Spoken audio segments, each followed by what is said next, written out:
నమస్తే, welcome to NN. ఈరోజు పేపర్లోని ప్రధాన అంశాలు చూసుకుందాం. ప్రధానంగా చూసుకున్నట్టయితే మహాపేపర్లో గనక చూసుకున్నట్టయితే ఈరోజు మొదటిగా జనవరి 16న దానం రాజీనామా, బెంగాల్తో కలిపి ఖైరతాబాద్ దంగల్, తాను కాంగ్రెస్ ఎమ్మెల్యేనే అని తేల్చేస్తున్న దానం. రాజీనామాకు రెడీ, మళ్లీ బరిలో కిస్సాయి. సంక్రాంతి తర్వాత సుప్రీంలో విచారణ.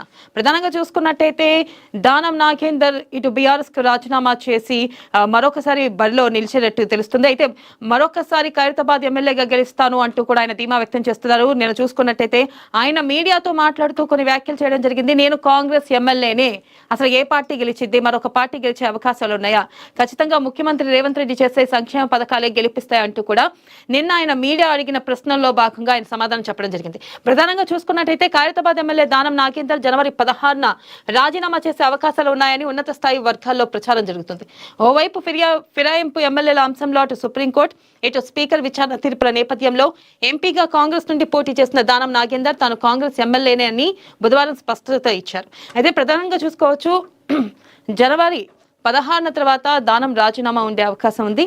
అయితే నిన్న మీడియా అడిగిన ప్రశ్నల్లో భాగంగా ఒక పక్కన పార్టీ ఫిరాయింపుల కేసు జరుగుతుంది, ఇంకో పక్కన స్పీకర్ దీనిపై యాక్షన్ తీసుకోవడం జరిగింది. ఈ నేపథ్యంలో ఆయన కొన్ని వ్యాఖ్యలు చేయడం జరిగింది. ఒకటే అన్నారు, ఏ పార్టీ గెలిచిద్ది, ప్రధానంగా నేను పోటీ చేస్తాను, ఖచ్చితంగా ఖైరతాబాద్ ఎమ్మెల్యే మరొకసారి నేనే అవుతాను అని చెప్పి కూడా ఆయన చెప్పడం జరిగింది. బెంగాల్తో కలిపి ఖైరతాబాద్ కి దంగలు ఉండనుంది. అయితే ఈ నేపథ్యంలో ప్రధానంగా చూసుకున్నట్టయితే కాంగ్రెస్ ఎమ్మెల్యేని నేనే అంటూ కూడా ఆయన వ్యాఖ్యానించడం జరిగింది. అయితే ఇక్కడ మనం చూసుకోవాల్సిన విషయం ఏంటో, ఒక పక్కన పార్టీ ఫిరాయింపులపై విచారణ జరుగుతుంది, ఇటు స్పీకర్ కూడా విచారణ జరుపుతున్నారు. ఈ నేపథ్యంలో కనుక చూసుకున్నట్టయితే మరొకసారి ఎన్నికలకు వెళ్లే అవకాశం ఉందని బీఆర్ఎస్ పార్టీకి రాజీనామా చేయనున్నారని చెప్పి ప్రధానంగా తెలుస్తుంది. ఆయన నిన్న మాటలో స్పష్టీకరణ చేశారు. నేను కాంగ్రెస్ ఎమ్మెల్యేనే, కాంగ్రెస్ నుంచి గెలుస్తా, ముఖ్యమంత్రి రేవంత్ రెడ్డి చేసే సంక్షేమ పథకాలు ప్రజల్ని ఆకర్షిస్తున్నాయి, ఆయన అంత మంచి పనులు చేస్తుంటే వేరే పార్టీ ఎందుకు గెలుస్తుంది, అసలు వేరే పార్టీ గెలిచే అవకాశాలు ఉన్నాయా అంటూ కూడా ఆయన క్వశ్చన్ చేయడం జరిగింది. ఈ నేపథ్యంలోనే మనకు కొంతవరకు స్పష్టీకరణ వచ్చింది. ఆయన బీఆర్ఎస్ కి రాజీనామా చేసి ఖచ్చితంగా ఇటు కాంగ్రెస్ తరఫున పోటీ చేయనున్నారని తెలుస్తుంది. మరి ఈ నేపథ్యంలో జనవరి 16న సుప్రీంకోర్టు ఫిరాయింపు ఎమ్మెల్యేల కేసు తిరిగి విచారణ రానుండగా ఇక ఆ రోజే రాజీనామా చేయనున్నారు అన్నట్లుగా కూడా తెలుస్తుంది.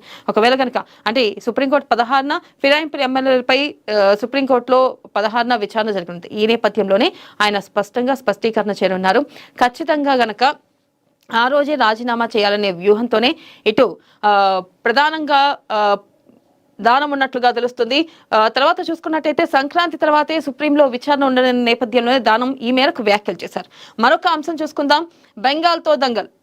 ఏప్రిల్ మేలో పశ్చిమ బెంగాల్, తమిళనాడు, కేరళ, అస్సాం ఎన్నికలు జరగనుండగా బెంగాల్ ఎన్నికలతోటే ఖైరతాబాద్ బైపోల్ కూడా వస్తుందన్న అంచనాలో నేతలున్నారు. అయితే ఇవన్నీ సుప్రీంకోర్టులో విచారణ, దానం రాజీనామా బట్టి ఉండనున్నాయి.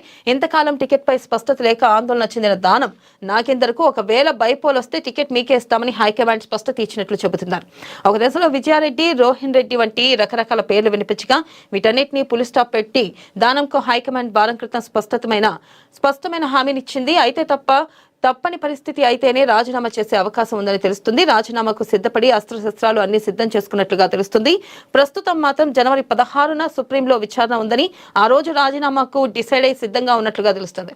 ప్రధానంగా దానం రాజీనామా అంశం చూసుకున్నట్టయితే మొన్నటి వరకు కూడా దానంకి కొంతమేర సందిగ్ధం నెలకొంది. ఇటు కాంగ్రెస్ ఎవరిని ఫైనల్ చేసే అవకాశం ఉంది, ఒకవేళ కనుక బైపోల్కి వెళ్తే ఏ అభ్యర్థిని ఖరారు చేయనున్నారు. ప్రధానంగా ఇద్దరు పేర్లు కూడా వినిపించడం జరిగింది. ఆ ఇద్దరు పేర్లు కూడా మనం చూసుకున్నట్టయితే విజయారెడ్డి, రోహిన్ రెడ్డి వంటి వారి పేర్లు కూడా ప్రధానంగా వినిపించాయి. ఈ నేపథ్యంలోనే అసలు ఎవరు గెలుస్తారు, ఒకవేళ గనక